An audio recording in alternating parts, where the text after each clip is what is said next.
नमस्कार विद्यार्थी मित्रांनो, Sunil Shinde form filling master या माझ्या यूट्यूब चॅनलमध्ये आपलं स्वागत आहे। मी सुनील शिंदे आपल्यासाठी पुन्हा एकदा एक नवीन व्हिडिओ घेऊन आलो आहे। बी फार्मसी रजिस्ट्रेशन्स 2026। तर विद्यार्थी मित्रांनो, ज्या विद्यार्थ्यांना 12वी सायन्स नंतर फार्मसीला ॲडमिशन घ्यायचं आहे अशा विद्यार्थ्यांसाठी रजिस्ट्रेशन चालू झालेले आहे। तर विद्यार्थी मित्रांनो, या व्हिडिओद्वारे आपण संपूर्ण ऑनलाईन फॉर्म कसा भरायचा, त्यासाठी कोणकोणती कागदपत्रे लागणार आहेत, कागदपत्रे कशा पद्धतीने अपलोड करायची, त्याच पद्धतीने स्क्रुटिनी मोड कसा सिलेक्ट करायचा, याची संपूर्ण प्रोसेस आपण स्टेप बाय स्टेप बघणार आहोत।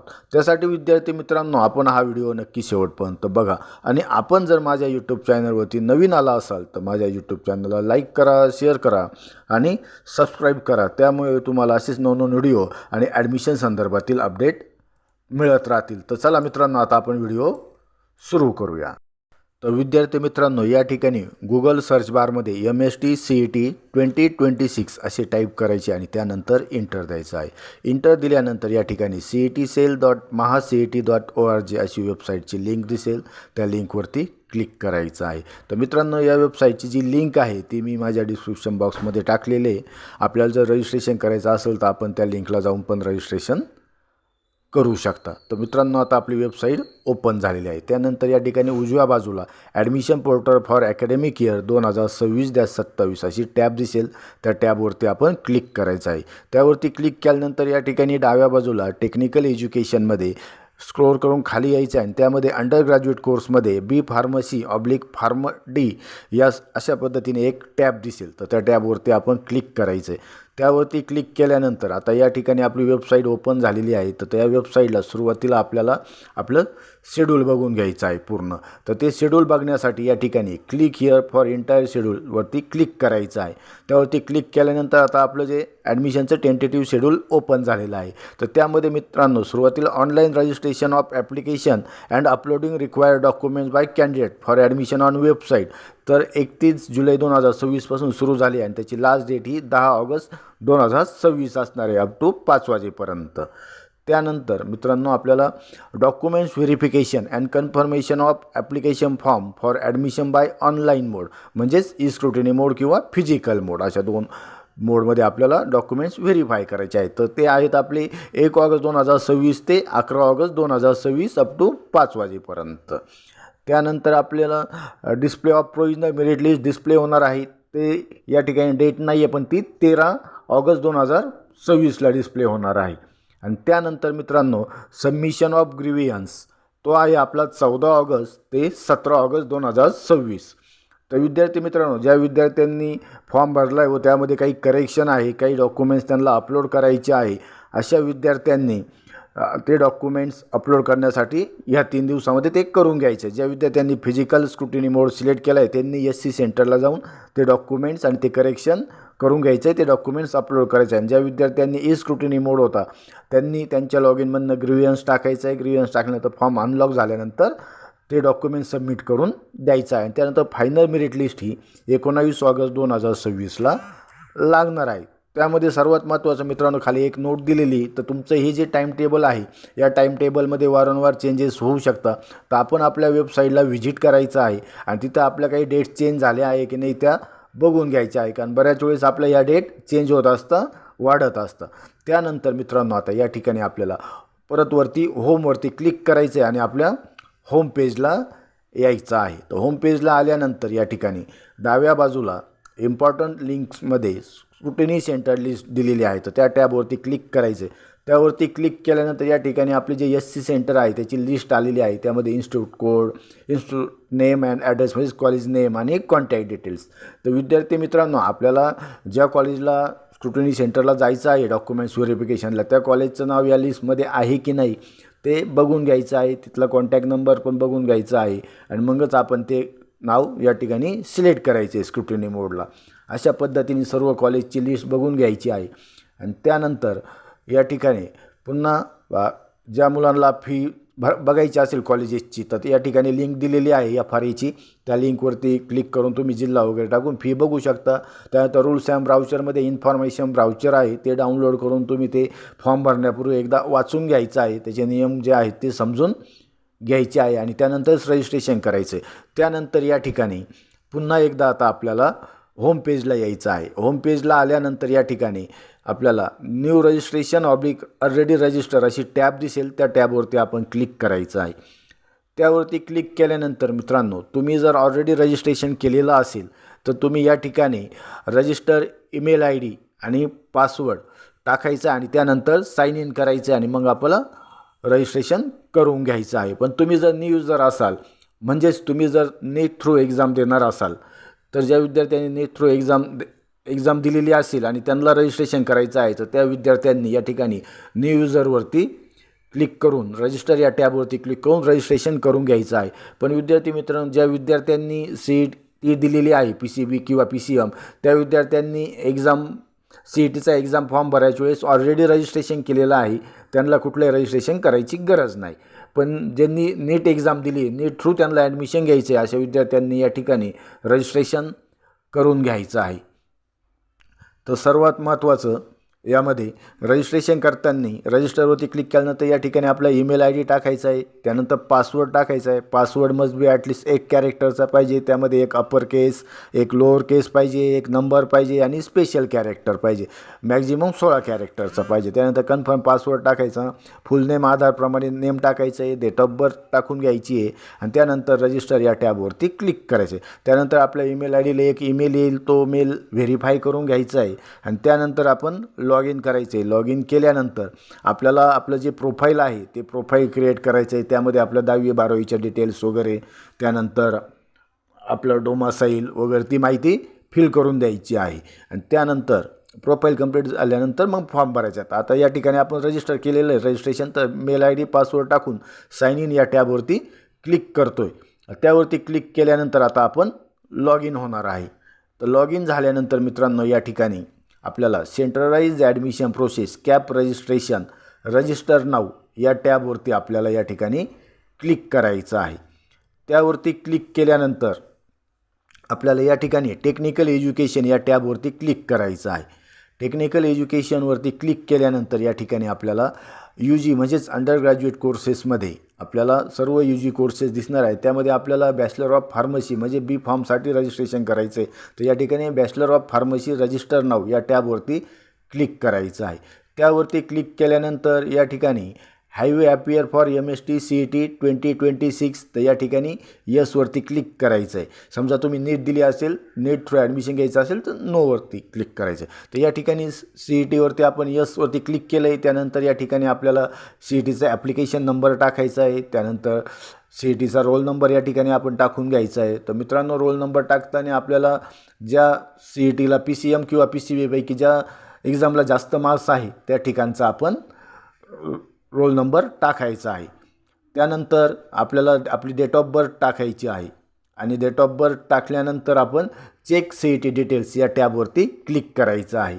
त्यावरती क्लिक केल्यानंतर आपले मार्क्स ॲटोमॅटिकली येणार आहे. तर या ठिकाणी जे मी तुम्हाला म्हटल्याप्रमाणे PCM किंवा PCB ज्याला जास्त मार्क्स आहे तोच रोल नंबर आपण टाकायचा आहे, कारण PCM थ्रू पण तुम्ही फार्मसीला ॲडमिशन घेऊ शकता, PCM CET थ्रू.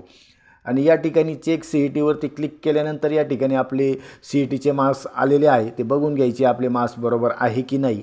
आणि मार्क्स जर बरोबर असेल तर त्यानंतर या ठिकाणी I have read all important instructions या टॅबवरती खाली आपल्याला क्लिक करायचं आहे. त्यासमोर त्या चेकबॉक्समध्ये आपण क्लिक करायचं आहे आणि त्यानंतर सेव्ह अँड प्रोसीड या टॅबवरती आपण क्लिक करायचं आहे. त्यावरती क्लिक केल्यानंतर या ठिकाणी पर्सनल डिटेल्समध्ये कॅन्डिडेट फुल नेम 12वीच्या मार्कशीटप्रमाणे नाव ॲटोमॅटिकली आलेलं आहे. त्यानंतर फादर नेम, त्यानंतर मदर नेम, जेंडर, त्यानंतर या ठिकाणी कन्फर्म जेंडर, त्यानंतर या ठिकाणी आपली डेट ऑफ बर्थ आलेली आहे. त्यानंतर या ठिकाणी आपल्याला कन्फर्म डेट ऑफ बर्थमध्ये आपल्याला डेट ऑफ बर्थ या ठिकाणी टाकून घ्यायची आहे आणि डेट ऑफ बर्थ टाकताना आपल्याला सुरुवातीला डेट, नंतर मंथ आणि नंतर इयर सिलेक्ट करायचं आहे. तर अशा पद्धतीने या ठिकाणी मी जसं दाखवतो आहे त्या पद्धतीत आपण डेट ऑफ बर्थ सेट करून घ्यायची आहे. त्यानंतर रिलिजियन आपलं सिलेक्ट करायचं आहे, त्यानंतर रिजन आपलं आलेलं आहे, त्यानंतर इन्कम, मदर टंग, नॅशनॅलिटी, ही सर्व इन्फॉर्मेशन तुमची ॲटोमॅटिकली आलेली. या ठिकाणी APAAR ID, candidate name, Aadhaar number, date of birth सर्व ॲटोमॅटिकली. या ठिकाणी ॲड्रेस पण आपला ॲड्रेस, त्याच्यानंतर आपलं स्टेट, जिल्हा, तालुका, गाव ॲटोमॅटिकली आलं. या ठिकाणी मोबाईल नंबर आणि मेल आय डी पण ॲटोमॅटिकली आलेला आहे. प्रोफाईलमधनं त्यांनी फेच केलेला आहे हा डेटा. त्यानंतर या ठिकाणी आपल्याला आपला कॅप्चा टाकायचा आहे. कॅप्चा केस सेन्सिटिव्ह आहे आणि त्यानंतर सेव्ह अँड प्रोसीड या टॅबवरती क्लिक करायचं आहे. त्यावरती क्लिक केल्यानंतर आपला जो रजिस्टर मोबाईल नंबर आहे त्या मोबाईलला आपल्याला एक OTP येणार आहे आणि तो OTP आल्यानंतर या ठिकाणी आपल्याला व्हेरीफाय OTP या टॅबवरती क्लिक करायचं आहे. तर मित्रांनो, OTPसाठी थोडं वेट करायचं आहे आपण आणि वेट केल्यानंतरच आपल्याला व्हेरीफाय OTPवरती क्लिक करायचं आहे. या ठिकाणी OTP टाकल्यानंतर व्हेरीफाय OTPवरती आपण क्लिक केलं आहे. त्यानंतर आपला ॲप्लिकेशन ID जनरेट झालेला आहे. तर मित्रांनो, जो आपला ॲप्लिकेशन ID आहे तो आपण आपल्याकडे सेव्ह करून ठेवायचा आहे. तसंच त्याचा तुम्हाला टेक्स्ट मेसेज पण आलेला आहे. व्हॉट्सॲपला पण तुम्हाला तो ॲप्लिकेशन ID आलेला आहे. तो संपूर्ण ॲडमिशनची प्रोसेस होईपर्यंत आपल्याला तो ॲप्लिकेशन ID लागणार आहे, तो सेव्ह करायचा आहे. तर मित्रांनो, या ठिकाणी proceed to application complete application फॉर्मवरती क्लिक केल्यानंतर आपला ॲप्लिकेशन ID जनरेट झालेला आहे. तर मित्रांनो, जो ॲप्लिकेशन ID जनरेट झाला आहे त्याचा आपल्याला टेक्स्ट मेसेज पण येणार आहे. त्याच पद्धतीने व्हॉट्सॲपला पण तो ॲप्लिकेशन ID येणार आहे. तो आपण आपल्याकडे नोट डाऊन करून ठेवायचा आहे, सेव्ह करून ठेवायचा आहे. संपूर्ण ॲडमिशन प्रोसेस होईपर्यंत तो आपल्याला लागणार आहे. त्यानंतर प्रोसीड टू कंप्लीट ॲप्लिकेशन फॉर्मवरती आपण क्लिक करायचं आहे. त्यावरती क्लिक केल्यानंतर आता या ठिकाणी आपल्याला पुढची स्टेप करायची आहे. आपल्याला सुरुवातीला स्क्रुटिनी मोड सिलेक्ट करून घ्यायचा आहे. तर यासाठी मित्रांनो, आता या ठिकाणी सिलेक्ट SC व्हेरिफिकेशन मोड. तर यामध्ये दोन टाईप स्क्रुटिनी मोड आहे. फर्स्ट आहे फिजिकल स्क्रुटिनी मोड आणि सेकंड आहे ई स्क्रुटिनी मोड.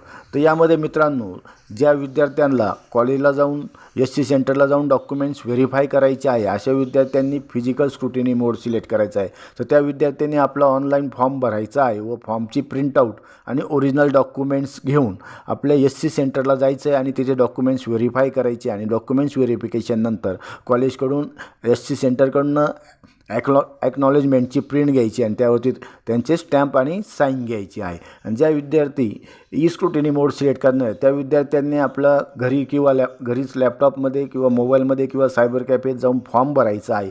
आणि ई स्क्रुटिनी मोड सिलेक्ट केल्यानंतर तुम्हाला कुठेही जाण्याची गरज नाही. तुमचा ऑनलाईन फॉर्म व्हेरीफाय होणार आहे. समजा त्यामध्ये जर काही क्युरी असेल तर तुमचा फॉर्म रिव्हर्स येईल. रिव्हर्ट आल्यानंतर तुमच्या लॉगिनमधनं ते चेंजेस करायचे आणि पुन्हा एकदा तुमचा फॉर्म रिसबमिट करायचा आहे. आणि जर रिसबमिट झाल्यानंतर तुमचं व्हेरिफिकेशन झाल्यानंतर तुम्हाला मेसेज येईल त्या ॲक्नॉलेजमेंटची लॉगिनमधनं प्रिंटआउट काढायची. अशा पद्धतीने 2 मोड आहे. तर तुम्हाला जे सुटेबल आहे त्या पद्धतीत करू शकता. समजा आपण फिजिकल स्क्रुटिनी मोड सिलेक्ट करतो आहे तर या ठिकाणी त्यावरती क्लिक करायचं आहे आणि त्यावरती क्लिक केल्यानंतर या ठिकाणी आता आपल्याला कुठल्या ज्या SC सेंटरला जायचं आहे त्या SC सेंटरचा जिल्हा सिलेक्ट करायचा आहे. जिल्हा सिलेक्ट केल्यानंतर स्क्रुटिनी सेंटर सिलेक्ट करायचं आहे. तर स्क्रुटिनी सेंटर्समध्ये आपल्याला त्या जिल्ह्यातील सर्व जे SC सेंटर्स आहे त्या कॉलेजची फार्मसी कॉलेजची लिस्ट आपल्याला दिसेल. तर त्या लिस्टमधून आपण जे कॉलेजला आपल्याला जायचं आहे, जे कॉलेज आपल्या घराजवळ आहे किंवा सुटेबल आहे आपल्याला जाण्यासाठी ते कॉलेज आपण या ठिकाणी सिलेक्ट करून घ्यायचं आहे. लक्षात असू द्या मित्रांनो, SC सेंटरचा आणि तुमच्या ॲडमिशनचा कुठल्याही प्रकारे संबंध नाही. तुम्ही जरी SC सेंटर कुठे पण SC मध्ये जाऊन डॉक्युमेंट्स व्हेरीफाय केले तरी तुम्ही कुठे पण ॲडमिशन घेऊ शकता. बऱ्याच मुलांचं कन्फ्युजन आहे की आपण SC सेंटरला गेलो आहे म्हणजे आपल्याला तिथेच ॲडमिशन घ्यावं लागेल. तर तशा पद्धतीत काही नाही. त्यानंतर तुम्हाला सिलेक्ट डेटमध्ये कधी व्हेरिफिकेशनला जाणार आहे ती डेट टाकायची आणि त्यानंतर व्ह्यू स्लॉटवरती क्लिक करायचं आहे.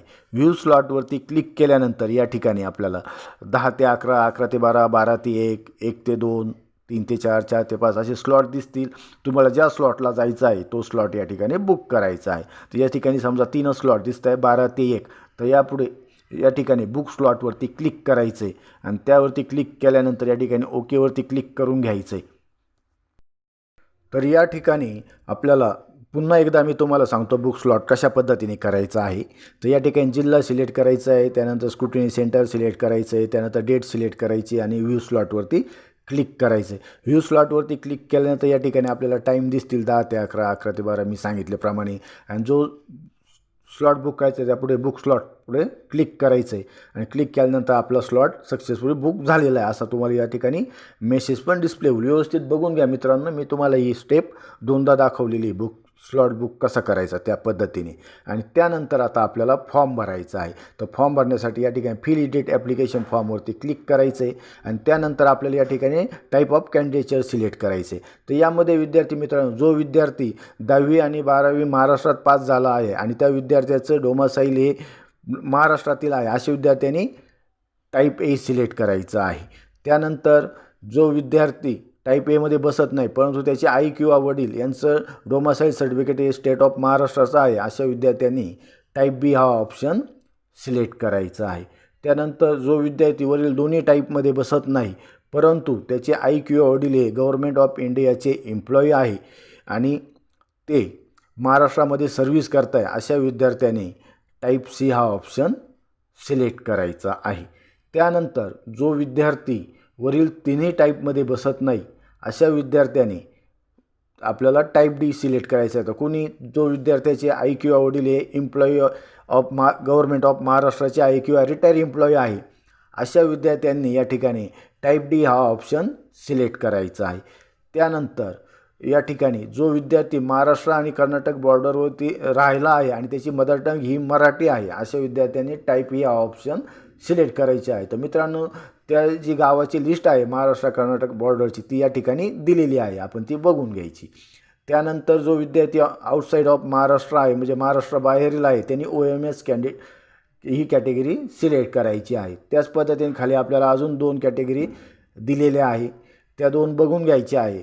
पण विद्यार्थी मित्रांनो 99% विद्यार्थी हे टाईप एमध्ये असतात, तर त्यांनी टाईप ए सिलेक्ट करायचे आणि त्यानंतर सेव्ह अँड प्रोसीड या टॅबवरती क्लिक करायचं आहे. त्यानंतर आपण टाईप ए सिलेक्ट केला आहे म्हणून त्यासाठी आपल्याला 3 पैकी एक डॉक्युमेंट्स पाहिजे. आपल्याकडे स्कूल लिव्हिंग सर्टिफिकेट किंवा बर्थ सर्टिफिकेट किंवा डोमासाईल सर्टिफिकेट यापैकी आपल्याकडे जे डॉक्युमेंट्स आहे ते डॉक्युमेंट्स या ठिकाणी सिलेक्ट करायचं आहे. मी डोमासाईल सर्टिफिकेट सिलेक्ट केलं आहे. त्यानंतर तुम्ही 10वी कोणत्या जिल्ह्यातून उत्तीर्ण झाला आहात म्हणजे 10वी ज्या जिल्ह्यातून पास झाले तो जिल्हा या ठिकाणी आपल्याला सिलेक्ट करून घ्यायचा आहे. त्यानंतर तुम्ही 12वी कोणत्या जिल्ह्यातून पास झाला आहात तो जिल्हा आपल्याला या ठिकाणी सिलेक्ट करायचा आहे. तर या ठिकाणी सर्व जिल्ह्याची लिस्ट दिसते, आपण तो जिल्हा सिलेक्ट करायचा आहे. जिल्हा सिलेक्ट केल्यानंतर तुम्ही 12वी कोणत्या तालुक्यातून पास झाला आहे तो तालुका या ठिकाणी सिलेक्ट करून घ्यायचा आहे. आणि त्यानंतर या ठिकाणी आपली होम युनिव्हर्सिटी ऑटोमॅटिकली या ठिकाणी आली आहे, सावित्रीबाई फुले पुणे युनिव्हर्सिटी. त्यानंतर आता आपल्याला कॅटेगरी डिटेल्समध्ये कॅटेगरी सिलेक्ट करायची आहे. तर या ठिकाणी कॅटेगरीमध्ये तुमची SC ST NTB NTC NTD SBC OBC SCBC अशा सर्व कॅटेगरी आपल्याला या ठिकाणी दिसणार आहे. तर तुमची जी कॅटेगरी आहे ती कॅटेगरी तुम्ही सिलेक्ट करायची. समजा तुम्ही ओपन कॅटेगरीमध्ये असाल तर जनरल कॅटेगरी सिलेक्ट करायची आणि त्यानंतर तुम्हाला EWSचा ऑप्शन येईल. या ठिकाणी मी आता OBC कॅटेगरी सिलेक्ट केली आहे. त्यानंतर आपल्याला आपल्या जातीचं नाव निवडायचं आहे. तर त्यामध्ये OBCमध्ये जेवढ्या सर्व कॅटेगरी आहेत सर्व कॅटेगरी या ठिकाणी दिसणार आहेत. तर त्यामध्ये आपली जात निवडायची आहे. कॅटेगरी निवडल्यानंतर या ठिकाणी कास्ट व्हॅलिडिटी सर्टिफिकेट यामध्ये 3 ऑप्शन आहे. तुमच्याकडे असेल तर तुम्ही अवेलेबल म्हणू शकता, नसेल अप्लाय केलं नसेल तर नॉट अप्लाय, आणि तुम्ही अप्लाय केलं आहे पण मिळाली नाही तर अप्लाय बट नॉट रिसिव्ह हा ऑप्शन सिलेक्ट करायचा आहे. आणि त्यानंतर आपला ॲप्लिकेशन नंबर या ठिकाणी टाकायचा आहे. त्यानंतर अर्जाचे दिनांक या ठिकाणी टाकून घ्यायची आहे. इश्युइंग ऑथॉरिटी नेम टाकायचं आहे. कोणत्या जिल्ह्यात तुम्ही अप्लाय केलं आहे व्हॅलिडिटीसाठी तो जिल्हा, आणि त्यानंतर कास्ट सर्टिफिकेट होतं ज्या पद्धतीत नाव आहे ते नाव आणि कास्ट सर्टिफिकेटचा नंबर टाकायचा आहे. आणि समजा तुमच्याकडे अवेलेबल असेल तर अवेलेबल ऑप्शन सिलेक्ट करायचं आहे. त्याच पद्धतीने नॉन क्रिमिनलसाठी पण तुमच्याकडे असेल तर अवेलेबल म्हणायचं आहे, नसेल तर नॉट अप्लाय, आणि अप्लाय केला असेल तर apply but not receive select करून या ठिकाणी आपला ॲप्लिकेशन नंबर टाकायचा आहे, ॲप्लिकेशनची डेट टाकायची आहे, इश्युइंग ऑथॉरिटी नेम टाकायचं आहे, या सर्व माहिती फिल करायची. तर या ठिकाणी आपल्याकडे आहे म्हणून आपण अवेलेबल सिलेक्ट केलं आहे. त्यानंतर सेव्ह अँड प्रोसीड या टॅबवरती क्लिक करायचं आहे. त्यावरती क्लिक केल्यानंतर स्पेशल रिझर्वेशन डिटेल्समध्ये तुम्ही हँडिकॅप असाल तर यस म्हणू शकता, नसेल तर नॉट ॲप्लिकेबल. त्यानंतर तुमचे पालक जर डिफेन्समध्ये असेल तर टाकू शकता, नसेल तर नॉट ॲप्लिकेबल. त्यानंतर या ठिकाणी do you want to apply TFWS. तर मित्रांनो TFWS म्हणजे ट्युशन फी वेअर स्कीम हा सर्वात महत्त्वाचा पॉईंट आहे. तर विद्यार्थी मित्रांनो, प्रत्येक कॉलेजला त्यांच्या इंटेकपेक्षा 5% जागा या TFWSसाठी असतात. तर विद्यार्थी मित्रांनो, ट्युशन फी वेअर स्कीम म्हणजे त्यामध्ये संपूर्ण ट्युशन फी ही त्या विद्यार्थ्याची माफ होते. यामध्ये नंबर लागला तर त्याला फक्त त्या कॉलेजची जी डेव्हलपमेंट फी आहे तीच पे करायची आहे. पण त्यासाठी विद्यार्थी मित्रांनो मेरिट बेस या जागा असतात. समजा 60चा इंटेक असेल तर 3 जागा असतात आणि त्याला इन्कमचं लिमिट 8 लाखापेक्षा कमी पाहिजे. तर तुम्हाला चांगले मार्क्स असेल तर तुम्ही यस सिलेक्ट करू शकता. त्यामध्ये नंतर आपल्याला तुम्ही ऑर्फन आहात का असेल तर यस, नसेल तर नो वरती क्लिक करायचं आहे. मायनॉरिटीमध्ये नो, त्यानंतर सेव्ह अँड प्रोसीड या टॅबवरती क्लिक करायचं आहे. त्यावरती क्लिक केल्यानंतर आता आपल्याला 10वीचे डिटेल्स, क्वालिफिकेशन डिटेल्स फिल करायचे आहे. तर या ठिकाणी आपल्याला आता 10वीच्या डिटेल्स फिल करायचे. तर या ठिकाणी सुरुवातीला आपलं बोर्ड सिलेक्ट करायचं आहे. समजा तुमचं स्टेट बोर्ड असेल तर state board, CBSE, ICSE board किंवा अदर स्टेट बोर्ड. तर आता या ठिकाणी मी स्टेट बोर्ड सिलेक्ट केलं. त्यानंतर 10वी उत्तीर्ण वर्ष, तुम्ही 10वी कधी पास झाले ते वर्ष सिलेक्ट करायचं आहे. त्यानंतर आपला 10वीचा सीट नंबर या ठिकाणी टाकून घ्यायचा. त्यानंतर आता आपल्याला 12वीच्या डिटेल्स सिलेक्ट करायचे. तर यामध्ये आपल्याला पुन्हा एकदा आपलं 12वीचं बोर्ड सिलेक्ट करायचं आहे. तर यामध्ये तुमचं स्टेट बोर्ड असेल, state board, CBSE, ICSE board किंवा अदर स्टेट तुम्ही सिलेक्ट करू शकता. त्यानंतर 12वीचं पासिंग इयर टाकायचं आहे आपल्याला. पासिंग इयर टाकल्यानंतर या ठिकाणी आपल्याला 12वीचा सीट नंबर टाकून घ्यायचा आहे. तर आपल्या रिझल्टवरती जसा सीट नंबर आहे तसं व्यवस्थित या ठिकाणी सीट नंबर टाकायचा आहे. सीट नंबर नंतर आपलं मदर नेम या ठिकाणी आपल्याला टाकून घ्यायचं आहे. आणि मदर नेम टाकल्यानंतर आपल्याला आपल्या 12वीच्या रिझल्टवरती ज्या पद्धतीत नाव आहे त्या पद्धतीत या ठिकाणी आपल्याला नाव टाकून घ्यायचं आहे. आणि त्यानंतर नाव टाकल्यानंतर या ठिकाणी गेट HSC डेटा या टॅबवरती क्लिक करायचं आहे.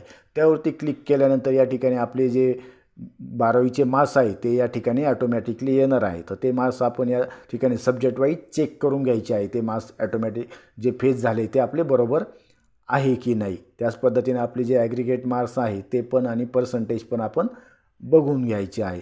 आणि त्यानंतर या ठिकाणी खाली आपल्याला पुढील इन्फॉर्मेशन फिल करून घ्यायची. तर या ठिकाणी तुम्ही जर डिप्लोमा पास आउट असाल, डिप्लोमा इन फार्मसी, तर यस म्हणायचं आहे. किंवा ॲपियर असाल तर, नसेल तर नोवरती क्लिक करायचं आहे. मित्रांनो, या ठिकाणी क्वालिफिकेशन डिटेल्स नंतर आता आपल्याला नीटच्या डिटेल्स टाकायच्या. तर या ठिकाणी तुम्ही जर नीट एक्झाम दिली असेल तर यस म्हणायचं आहे. त्यानंतर रोल नंबर आणि डेट ऑफ बर्थ टाकून गेट नीट स्कोर डेटावरती क्लिक करायचे, तुमचा डेटा येऊन जाईल. त्यानंतर नसेल दिली तर नोवरती क्लिक करायचं आहे. त्यानंतर सेव्ह अँड प्रोसीड या टॅबवरती क्लिक करायचं. त्यानंतर आता आपल्याला फोटो आणि सिग्नेचर अपलोड करायची आहे. तर ती JPG फॉर्मॅटमध्ये पाहिजे. 4 KB ते 100 KBच्या दरम्यान त्याची साईज पाहिजे. तर या ठिकाणी सिलेक्ट अपलोड टाईपमध्ये फोटोग्राफ ऑप्शन सिलेक्ट करायचं आहे. त्यानंतर ओपन या टॅबवरती क्लिक करायचं आहे. त्यावरती क्लिक केल्यानंतर आपण आपल्या कॉम्प्युटरमध्ये ज्या ठिकाणी आपला फोटो स्टोअर करून ठेवला आहे त्या पाथला जायचं आहे. आणि त्या पाथला जाऊन आपण तो फोटो सिलेक्ट करायचा आहे. आणि त्यानंतर या ठिकाणी अपलोडवरती क्लिक करायचं आहे. अपलोडवरती क्लिक केल्यानंतर आपला फोटो या ठिकाणी आता अपलोड झाला आहे. त्यानंतर या ठिकाणी सिलेक्ट अपलोड टाईपमध्ये सिग्नेचर ऑप्शन सिलेक्ट करून आपण या ठिकाणी ओपन या टॅबवरती क्लिक करायचं आहे. आणि पुन्हा एकदा आपण जिथे स्टोअर केलं आहे ती सिग्नेचर त्या पाथला जाऊन ती सिग्नेचर सिलेक्ट करून घ्यायची आहे. आणि सिलेक्ट करून या ठिकाणी अपलोड या टॅबवरती क्लिक करायचं आहे. अशा पद्धतीने आपण आपला फोटो आणि सिग्नेचर अपलोड करून घ्यायची आहे. आपले फोटो आणि सिग्नेचर अपलोड झाल्यानंतर या ठिकाणी आपण खाली सेव्ह अँड प्रोसीड या टॅबवरती क्लिक करायचं आहे. तर त्या सेव्ह अँड प्रोसीड या टॅबवरती क्लिक केल्यानंतर आता आपल्याला पुढे डॉक्युमेंट्स अपलोड करायचे आहे. तर मित्रांनो, आता आपल्याला जे डॉक्युमेंट्स अपलोड करायचे आहे ते आपण त्याची लिस्ट या ठिकाणी सुरुवातीला बघून घेऊया. तर या ठिकाणी आपल्याला टोटल 10 डॉक्युमेंट्स अपलोड करायचे आहे. तर या ठिकाणी आपल्याला nationality, domicile certificate, caste validity, non criminal certificate, त्यानंतर इन्कम सर्टिफिकेट. आपण TFWS ऑप्शन यस म्हटलं आहे म्हणून आपल्याला इन्कम सर्टिफिकेट अपलोड करावे लागणार आहे. आणि आपण कॅटेगरीमध्ये आहोत म्हणून आपल्याला caste certificate, validity, non criminal लागणार आहे. त्यानंतर 10वीचा रिझल्ट, 12वीचा रिझल्ट, MST CETचं स्कोअर कार्ड आणि अपार ID अशी 10 डॉक्युमेंट्स आपल्याला अपलोड करायचे. डॉक्युमेंट्स अपलोड करताना PDF किंवा JPG फॉर्मॅटमध्ये पाहिजे. त्याची मॅक्झिमम साईज ही 500 KB पाहिजे. तर आता मित्रांनो, आपण फर्स्ट डॉक्युमेंट जे नॅशनॅलिटी डॉक्युमेंट आहे ती नॅशनॅलिटी अपलोड करून बघूया. तर या ठिकाणी डॉक्युमेंट्स अपलोड करण्यासाठी आपण अपलोड या टॅबवरती क्लिक करायचं आहे. अपलोड टॅबवरती क्लिक केल्यानंतर या ठिकाणी आपल्याला ओपन टॅबवरती क्लिक करायचं आहे. आणि ओपन टॅबवरती क्लिक केल्यानंतर आपण आपल्या कॉम्प्युटरमध्ये ज्या ठिकाणी आपले डॉक्युमेंट स्टोअर करून ठेवले आहे, सेव्ह केले, त्या पाथला जायचं आहे. आणि त्या पाथला जाऊन आपण ते डॉक्युमेंट सिलेक्ट करायचं आहे. तर मित्रांनो, ते डॉक्युमेंट सिलेक्ट केल्यानंतर या ठिकाणी आपण अपलोड या टॅबवरती क्लिक करायचं आहे. अपलोड टॅबवरती क्लिक केल्यानंतर आपलं डॉक्युमेंट सक्सेसफुली अपलोड होणार आहे. तर मित्रांनो, डॉक्युमेंट्स अपलोड झाल्यानंतर आपल्याला या ठिकाणी व्ह्यूमध्ये ते डॉक्युमेंट्स दिसणार आहे. तर व्ह्यूमध्ये आपण ते डॉक्युमेंट्स बघून घ्यायचं आहे. त्या डॉक्युमेंट्स आपलं बरोबर अपलोड झालेलं आहे की नाही, त्याला क्लॅरिटी आहे की नाही. ते जर डॉक्युमेंट्स तुमचं चुकीचं अपलोड झालं असेल तर तुम्ही त्याला डिलीट करू शकता. या ठिकाणी डिलीट करून पुन्हा एकदा तुम्ही ते अपलोड करू शकता आणि बरोबर असेल तर काही करायची गरज नाही. त्याच पद्धतीने आपल्याला सर्व डॉक्युमेंट्स असेच अपलोड करून घ्यायचे आहे. तर आता या ठिकाणी आपण डोमिसाईल सर्टिफिकेट अपलोड करूया. त्यानंतर डोमिसाईलनंतर आपण कास्ट सर्टिफिकेट अपलोड करूया. कास्ट सर्टिफिकेट अपलोड करताना इश्युइंग ऑथॉरिटी टाकून घ्यायची आहे. त्यानंतर ऑथॉरिटी आपल्या कास्ट सर्टिफिकेटच्या खालच्या बाजूला दिलेली असते. आपला जिल्हा सिलेक्ट करायचा आहे, त्यानंतर तालुका सिलेक्ट करायचा आहे. ती सर्व माहिती सिलेक्ट केल्यानंतर या ठिकाणी पुन्हा एकदा ओपन टॅबवरती क्लिक करायचं आहे. त्यानंतर या ठिकाणी अपलोड टॅबवरती क्लिक करायचं आहे. त्यावरती क्लिक केल्यानंतर आपलं डॉक्युमेंट सक्सेसफुली अपलोड होणार आहे. आता त्यानंतर आपल्याला कास्ट व्हॅलिडिटी अपलोड करायची आहे. तर कास्ट व्हॅलिडिटी अपलोड करताना या ठिकाणी तुमचे स्क्रुटिनी कुठली आहे ती स्क्रुटिनी या ठिकाणी सिलेक्ट करून घ्यायची आहे. Social welfare scrutiny committee. त्यानंतर आपला जिल्हा सिलेक्ट करायचा आहे. जिल्हा सिलेक्ट केल्यानंतर highway apply for CVC on or after 1 August, म्हणजे तुम्ही 1 ऑगस्ट 2020 नंतर तुमची कास्ट व्हॅलिडिटी रिसीव्ह केली असेल तर या ठिकाणी यस म्हणायचं आहे आणि त्यापूर्वीची असेल तर नो म्हणायचं आहे. आणि 1 ऑगस्ट 2020 नंतरची असेल तर या ठिकाणी कास्ट व्हॅलिडिटीचा ॲप्लिकेशन नंबर किंवा केस नंबर तो या ठिकाणी टाकून घ्यायचा आहे. ED-2025- तो नंबर आपल्या व्हॅलिडिटीच्या वरच्या बाजूला असतो आणि त्यानंतर फेच डॉक्युमेंट्सवरती क्लिक करायचं आहे. ते ऑटोमॅटिकली या ठिकाणी येऊन जाईल. नाही आली तुम्ही मॅन्युअली अपलोड करायचे आणि सर्व डॉक्युमेंट्स आपण 10चे 10 डॉक्युमेंट्स अशा पद्धतीने या ठिकाणी अपलोड करून घ्यायचे आणि त्यानंतर या ठिकाणी सेव्ह अँड प्रोसीड या टॅबवरती क्लिक करायचं. त्यानंतर या ठिकाणी आपण पुन्हा एकदा कोणत्याही प्रकारची फी पे करायची नाही.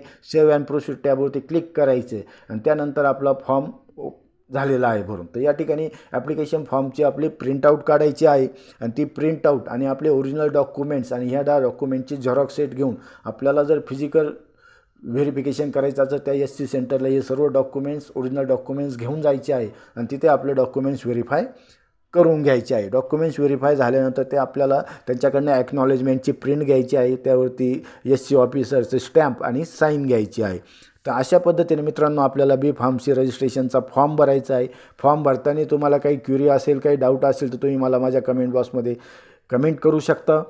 त्याच पद्धतीने मित्रांनो तुम्हाला जर हा व्हिडिओ आवडला असेल तर याला नक्की लाईक करा, शेअर करा आणि सबस्क्राईब करा. थँक्यू.